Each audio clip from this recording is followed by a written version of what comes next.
Et si la Lettonie était sur le point de s'arrêter, littéralement? Imaginez un pays autrefois à la pointe de l'industrie, aujourd'hui contraint de supplier son ancien adversaire pour obtenir de simples pièces détachées, indispensables au maintien de ses trains. Surréaliste? Non, c'est la réalité glaçante qui se joue en ce moment même à Riga. Il ne s'agit pas d'un scénario dystopique ou d'une anecdote isolée.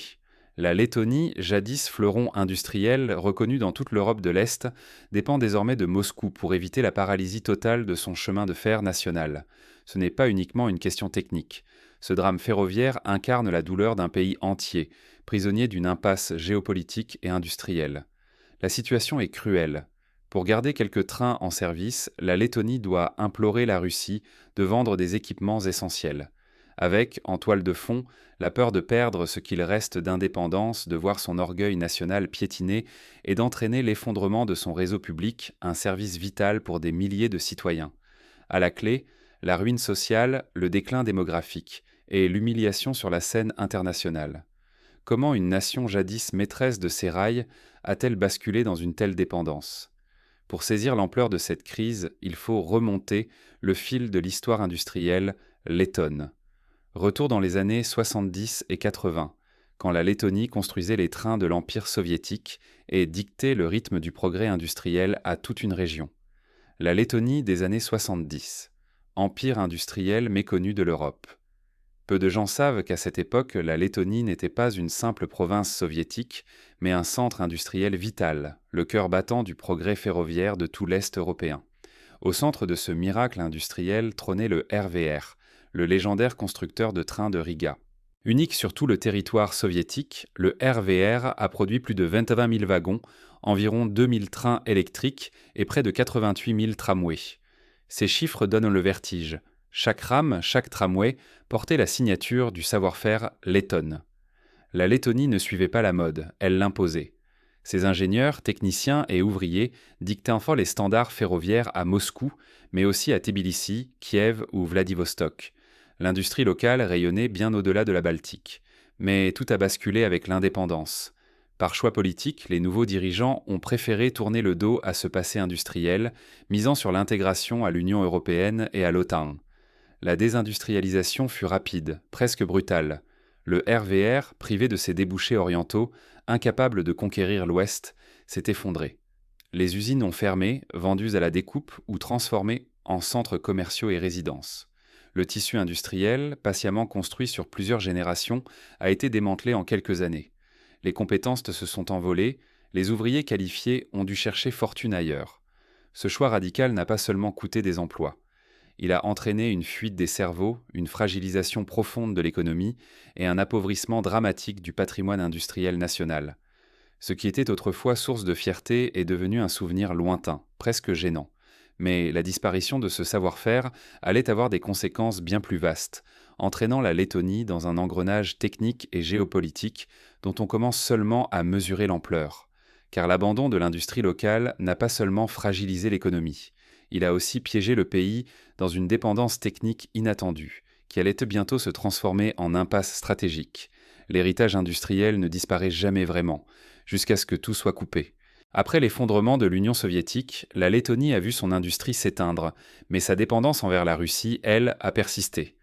Malgré la faillite de ses propres usines ferroviaires, le pays a continué d'acheter trains et pièces détachées à son ancien voisin, car tout, des rails aux signalisations, était conçu pour la voie large héritée de l'époque soviétique. Pendant près de 3 décennies, cette solution d'appoint a permis de maintenir le réseau à flot. C'était logique, pragmatique et surtout économique. La Russie restait le seul fournisseur capable de répondre aux exigences d'un marché aussi spécifique et exigu que celui des pays baltes. Mais lorsque la Lettonie a choisi la rupture totale avec Moscou, l'idée était claire: remplacer la Russie par l'Europe, se tourner vers des géants comme Siemens ou Alstom pour obtenir trains et pièces modernes.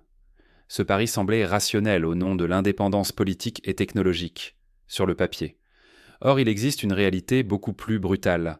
Le réseau ferroviaire lettonne, comme celui de la Lituanie et de l'Estonie, utilise la voie large russe de 1520 mm. L'Europe occidentale, elle, ne fabrique que pour la voie standard de 1435 mm. Cette différence de 85 mm paraît minuscule, mais elle rend tout achat occidental inutile sans adaptation très coûteuse. Pourquoi aucun industriel européen ne se précipite-t-il pour fabriquer des trains adaptés à Riga? Tout simplement parce que le marché est minuscule, les volumes dérisoires et les coûts de développement gigantesques pour quelques dizaines de rames, là où l'Allemagne ou la France en commandent quand des milliers. Résultat, ni pièces, ni trains, ni ingénieurs qualifiés prêts à intervenir. Les infrastructures vieillissent, les équipements s'usent, et la Lettonie se retrouve piégée. Elle a voulu tourner la page de la Russie, mais l'Europe n'a ni l'appétit ni les moyens de servir ce marché de niche. Le risque est immense: effondrement du réseau ferroviaire, isolement technologique, incapacité à moderniser l'existant ou à garantir la sécurité des déplacements. À chaque train qui tombe en panne, c'est un peu plus du pays qui se déconnecte du reste du monde. Face à cette impasse, le gouvernement letton n'a plus que des solutions de fortune: recycler, réparer au maximum ou supplier le marché noir pour quelques pièces détachées. Mais le temps presse et cette stratégie ne pourra pas durer éternellement. L'étau se resserre, sans solution miracle, la Lettonie doit improviser pour éviter la paralysie totale de ses transports. Mais ces bricolages tiennent-ils vraiment face à la réalité du terrain?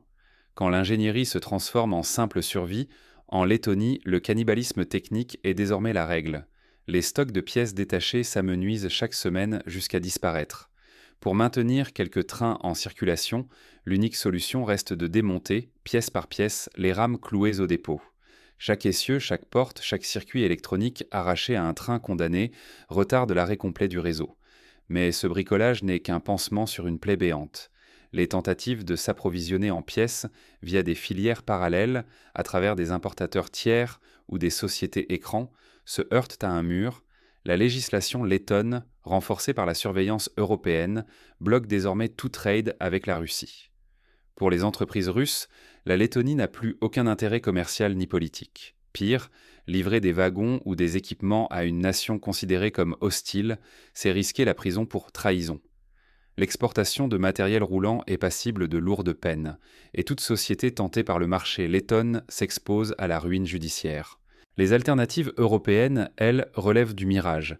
Les grands constructeurs refusent d'adapter leur modèle à la voie large russe, qui structure encore tout le réseau balte. Développer une version spéciale d'un train pour quelques dizaines de rames, cela coûterait une fortune. Mais la Lettonie n'a plus d'argent, la crise du fret a tari les recettes, et le marché intérieur s'effondre. Résultat, le parc roulant vieillit, la rouille en gagne chaque essieu, chaque bogie.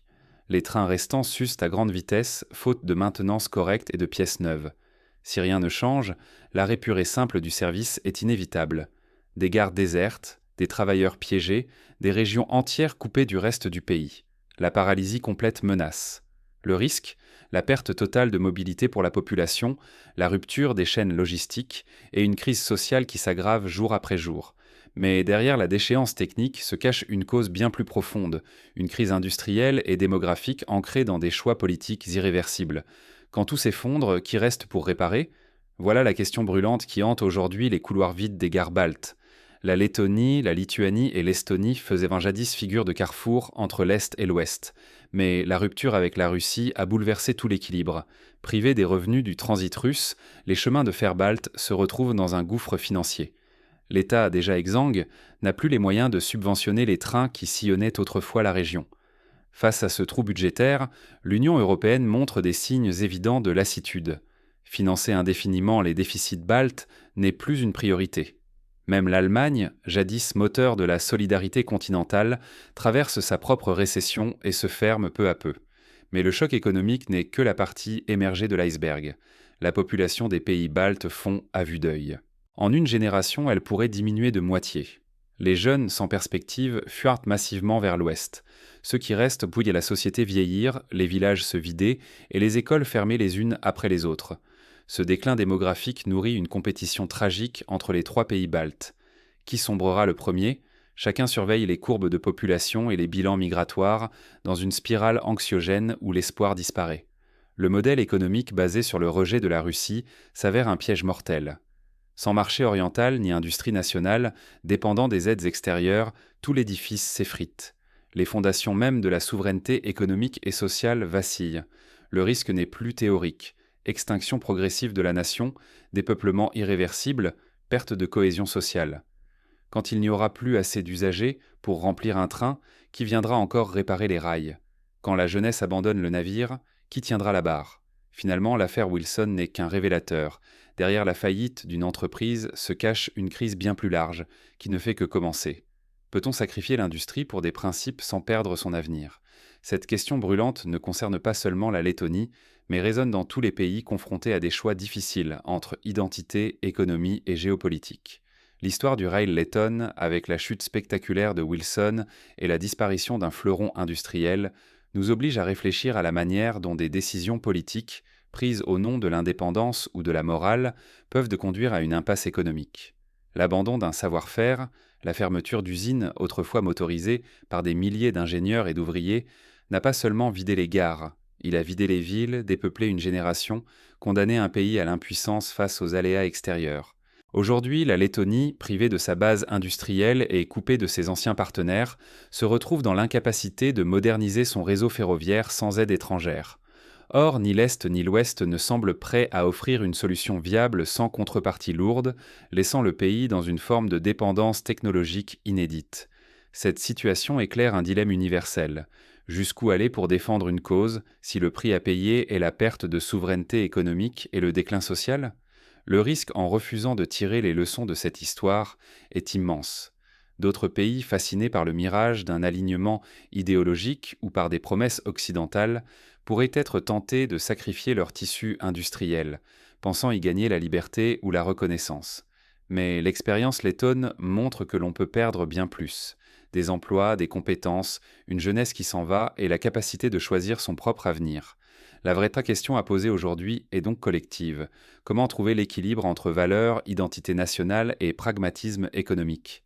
Peut-on rompre avec un passé difficile sans détruire les outils du futur? Au lieu de juger ou de blâmer, ouvrons une discussion franche sur les choix industriels et géopolitiques qui déterminent la prospérité d'un pays. Quelles leçons chacun d'entre nous peut-il tirer de ce drame letton? Sommes-nous prêts à mettre en danger notre propre avenir pour des principes, ou pouvons-nous inventer une voie alternative où l'économie et la souveraineté vont de pair?